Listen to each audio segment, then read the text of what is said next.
اعوذ باللہ من الشیطان الرجیم بسم اللہ الرحمن الرحیم۔ السلام علیکم ورحمۃ اللہ وبرکاتہ۔ کیفیت سے مراد ہے کسی بات کے اثر کا حواسوں پہ چھا جانا۔ کیفیت خوف کی بھی ہوتی ہے کہ کسی جانب دیکھتے ہوئے ڈر محسوس ہو، کوئی آواز سنتے خوف محسوس ہو، کوئی چیز چکھتے خوف محسوس ہو، کسی چیز کو چھوتے ڈر محسوس ہو، کسی جانب سے کوئی خطرے کی بو سونگھتے ہی رونگٹوں کا کھڑا ہو جانا، یہ سب احساس ہے جو انسان کے حواس کو محسوس ہوتے ہیں اور پھر یہ طاری ہو جاتے ہیں دماغ پہ، شعور پہ، گھیر لیتے ہیں انسان کی سوچ کو۔ بہت سادے الفاظوں میں انسان جب بے چین ہوتا ہے تو اس کا سارا وجود کی ساری سوچ کا سارا رجحان بے چینی کی کیفیت میں جیسے جکڑا سا جاتا ہے۔ انسان کو زمین میں اتارا گیا تو اس نے اس مٹی کے جوہر، اس کی خاصیت کو اپنا لیا، تبھی مٹی میں رہ سکا۔ مٹی سے ہی حاصل ہونے والے اجزاء کو خوراک بنا لیا اور اس سے مانوس ہو گیا۔ تو جو رب انسان کو مٹی میں اتار سکتا ہے وہ اسے جنت یا جہنم کے لباس میں بھی اتار سکتا ہے۔ جہاں جنت یا جہنم اپنے جوہر کے ساتھ شعور کو گھیر لیتی ہے، انسان اس کے ساتھ مانوس ہو جاتا ہے۔ انسان ایک ہی ہے جس پہ مختلف حالتیں گزرتی ہیں۔ حالت کا گزرنا احساس کا ہونا کیفیت کا نام ہے۔ خوشی کی کیفیت ایک ہی ماحول کو خوشنما بنا دیتی ہے اور ڈر یا غم کی کیفیت اسی ماحول کو دردناک یا بھیانک بنا دیتی ہے۔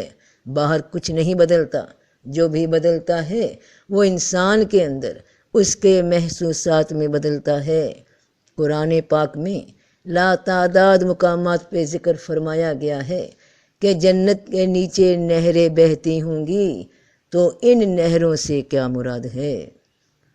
اور جو ایمان لائے اور نیک کام کیے، البتہ ہم انہیں جنت کے بالا خانوں میں جگہ دیں گے جن کے نیچے نہریں بہتی ہوں گی، وہاں ہمیشہ رہیں گے۔ عمل کرنے والوں کا کیا اچھا بدلہ ہے۔ تو جنت کے بالا خانوں میں جگہ ملے گی جس طرح کہ آج زمین میں جگہ ملی ہوئی ہے۔ جنت کے بالا خانے جن کے نیچے نہریں بہتی ہیں، جہاں ہمیشہ رہیں گے۔ تو ہمیشہ کہاں رہا جاتا ہے؟ ہمیشہ کیسے رہا جاتا ہے؟ کس کیفیت میں رہا جاتا ہے؟ جہاں موت نہ آئے، جب موت نہ آئے۔ تو جنت کے نیچے نہریں بہہ رہی ہیں یعنی زندگی بہہ رہی ہے۔ تو بے شک جو لوگ ایمان لائے اور انہوں نے نیک کام بھی کیے، ان کے لیے باغ ہیں جن کے نیچے نہریں بہتی ہوں گی۔ یہی بڑی کامیابی ہے یہی بڑی کامیابی ہے کہ انہوں نے بقا پالی، سچی حیات پالی۔ اور اس جنت کی کیفیت جس کا پرہیزگاروں سے وعدہ کیا جاتا ہے، اس میں ایسے پانی کی نہریں ہوں گی جو بگڑنے والا نہیں، اور دودھ کی نہریں جن کا مزہ کبھی نہیں بدلے گا، اور نہریں ایسی شراب کی جو پینے والوں کے لیے خوش ذائقہ ہوں گی، اور نہریں صاف شہد کی، اور ان کے لیے وہاں ہر قسم کے میوے ہوں، اور اپنے رب کی بخشش۔ کیا وہ ان جیسے ہو سکتے ہیں جو ہمیشہ دوزخ میں رہیں گے اور انہیں کھولتا ہوا پانی پلایا جائے گا؟ سو وہ ان کی آنتوں کو ٹکڑے ٹکڑے کر ڈالے گا۔ تو انسان شعور کی اس سٹیٹ میں، اس کیفیت میں اپنے عمل کی بدولت اتارا جائے گا، تو اب کے جو زندگی ملے گی وہ کبھی ختم نہ ہوگی۔ اس میں ایسے پانی کی نہریں ہیں جو بگڑنے والا نہیں، یعنی زمین میں جو زندگی ملی اس میں جو جسم ملے وہ اس کیفیت کا مادہ تھا جو بیماری، کمزوری، معذوری کا شکار ہو جاتا تھا، مگر یہاں جو زندگی بہے گی وہ ان سب سے پاک ہے۔ جنت کے لباس میں، جنت کے جسم میں، اس کی تازگی میں کبھی فرق نہ آئے گا۔ وہ شربت، وہ شراب جو ہمیشہ خوش ذائقہ رہے گا، یعنی زندگی ہمیشہ وہاں رواں دواں رہے گی۔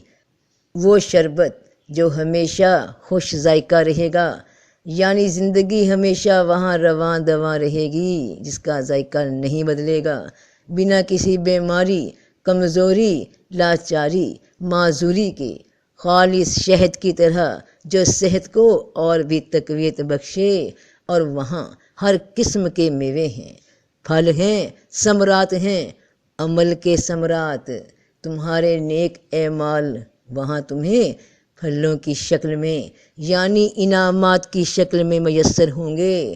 تو یہ ہوگا وہ انعام، وہ بخشش، وہ ہمیشہ کی پاک صاف بہتے پانی جیسے زندگی اور کامیابی جو رب کی جانب سے ان لوگوں کا لباس ہوگی جنہوں نے زمین کے لباس میں رہ کر خود کو زمین کے ان اثرات سے، ان کیفیات سے گھرنے سے بچایا جو رب کے حکم کے خلاف تھیں۔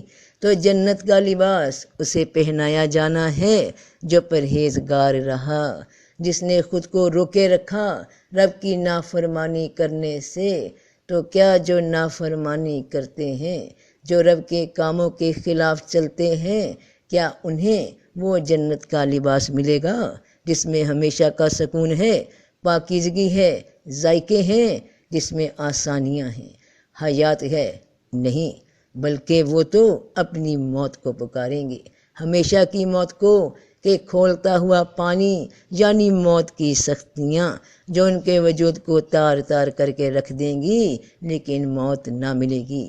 جہنم کا لباس، آگ کا لباس، اس کی کیفیات، اس کے محسوسات ایک بڑا دردناک عذاب ہے جسے جھیلنا، جسے برداشت کرنا، جسے محسوس کرنا انسان کے بس کی بات نہیں۔ تو اور اپنے رب کی بخشش کی طرف دوڑو اور بہشت کی طرف جس کا عرض یعنی وسعت آسمان اور زمین ہے، جو پرہیزگاروں کے لیے تیار کی گئی ہے، یعنی انسان کا شعور اور اس کا جسم۔